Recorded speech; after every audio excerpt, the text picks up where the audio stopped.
higher visual areas, and V2, V4, MT, also called V5, and IT.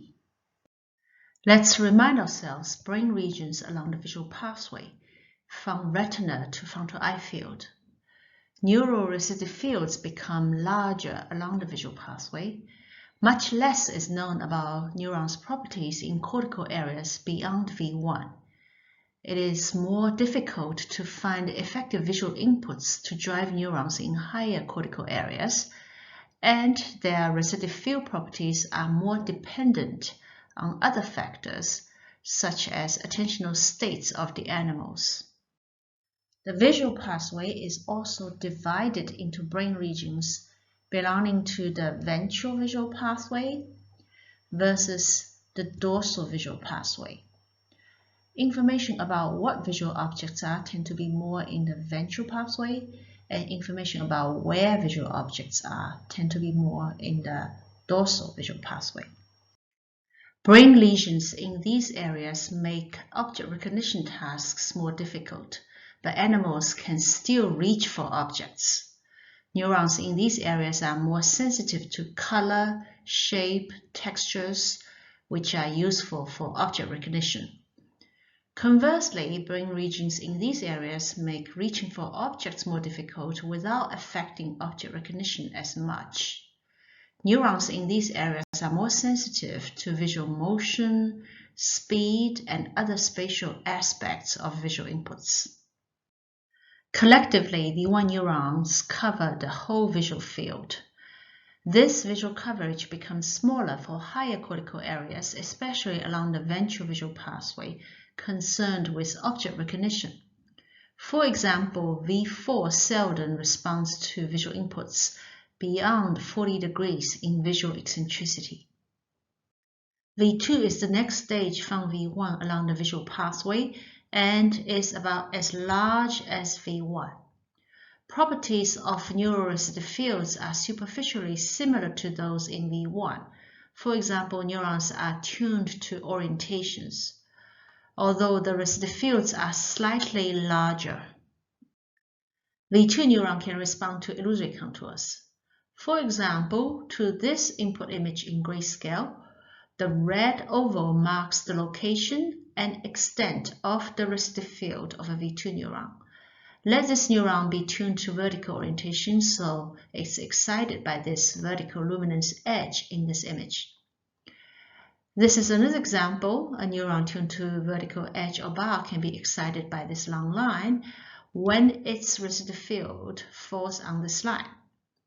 Then the same V2 neuron is likely to also respond to this illusory edge when there is no luminance edge or bar in its receptive field, but one could infer an edge or contour from the context. Such an inferred contour is called an illusory contour. So this V2 neuron responds to real and illusory contours when the contour's orientation is its preferred orientation.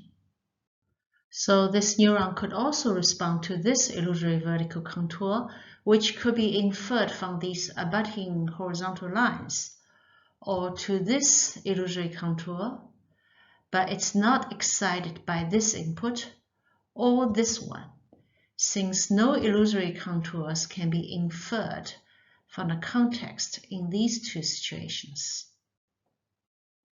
Note that B and C differ only in the context outside the receptive field, and F and G differ also only in these contextual details.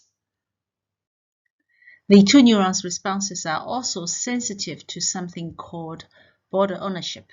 Let's see what this is. For example, in these two images, the luminance edge inside the receptive field, marked by the red oval, is exactly the same.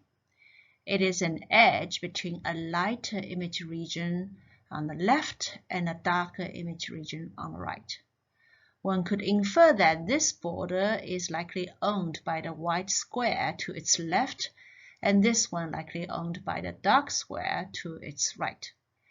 And between these two borders, which has the same image content within the residual field, some V2 neurons give a higher response to this border, and some other V2 neurons give a higher response to this border.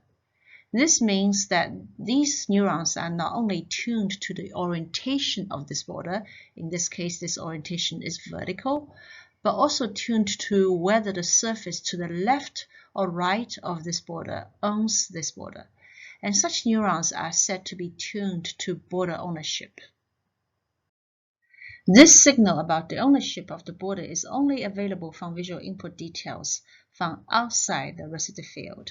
So somehow V2 neurons' responses can reflect such contextual information. So if a V2 neuron tuned to vertical orientation also prefers this border, then it should also give a higher response to this input when its residual field sits here, because in both cases, the surface owning the border is to the left of the border. Similarly, if the neuron prefers this border, it should also give a higher response to this border. More V2 than V1 neurons are sensitive to object surface features inferred from the context. MT, also called V5, is a relatively small region, much smaller than V1 and V2, and it is along the dorsal visual stream. It receives direct input from V1, V2, V3, and even a little input from LGN and superior colliculus. Most MT cells are tuned to motion direction and binocular disparity. Their residual fields have diameter about 10 times larger than those of the V1 neurons. If you have two drifting gratings, one drifts in this direction and the other drifts in this direction, and you superpose them together, you might see them as a plaid moving in a single coherent direction, moving upward in this example. Or you may see them as two component gratings on top of each other, each moving in its own direction. A V1 neuron is typically excited when one of the two gratings moves in its preferred direction, regardless of whether the superposition appears more like a single motion or two separate motions. Some MT cells also behave this way, and we call them component cells. Some other MT cells will be most excited when the whole pattern moves in their preferred motion direction, and these are called the pattern cells. Some MT cells behave more like component cells or more like pattern cells, depending on whether the superposition of these two gratings appears more like two separate motions in parallel or not. An MT neuron can be excited by a group of dots moving in its preferred direction. In this example, all dots are moving to the right. However, if you add another group of dots moving in the opposite direction, then the neuron's response will be suppressed. This is especially so when each dot from the first group is paired locally with a dot in the second group. But this suppression can be released if the second group of dots are moving in a different depth plane. If we have a transparent rotating cylinder with dots on its surface, and these dots are projected to this display screen for an observer, and since the cylinder is transparent, the observer sees two groups of dots moving in opposite directions, but cannot tell which group of dots are closer. For example, are the dots moving to the right closer or further than the dots moving to the left? Some MT cells respond according to what the animals perceive in such an ambiguous situation. So for example, if the perception is that the rightward moving dots are closer, then an MT neuron tuned to rightward motion and tuned to a disparity for a closer depth is more excited than if the perception is otherwise. V4 is in the ventral stream. It's about half the size of V2, and its neurons are tuned to many of the same features that V1 neurons are tuned to: color, orientation, motion direction, spatial frequencies of gratings, size, and binocular disparity. Its neurons' receptive fields have diameters that are 4 to 7 times larger than those for V1 neurons. It receives most of its inputs from V2, so have some surface feature tuning properties observed in V2 cells, such as tuning to border ownerships. Lesions in V4 only mildly impair simple aspects of visual perception, such as contrast sensitivity or motion perception, but they can severely impair shape discrimination. For example, in each of these two images, you can ask whether the foreground texture region is vertical or horizontal. A V4 lesion makes a monkey unable to answer this question unless the 3 bars in the foreground are made thicker or distinct in color. Here is another example task. If you ask in each of these two images, which one among the 8 items in the ring is odd?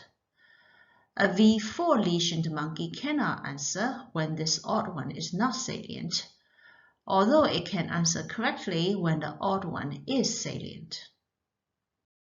IT is in the ventral string, and its neurons typically have large receptive fields, which include central fovea.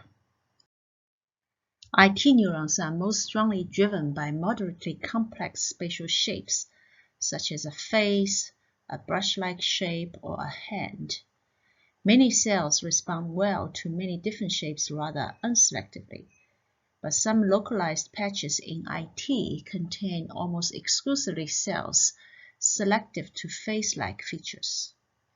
Functional magnetic imaging in humans has found localized IT patches specially activated by specific categories of visual inputs, such as faces, scenes, and body parts. An IT neuron's response to its preferred shape is often insensitive to the position or size of the input object, although a 90-degree rotation of the visual input object reduces the neural response by more than half in most neurons.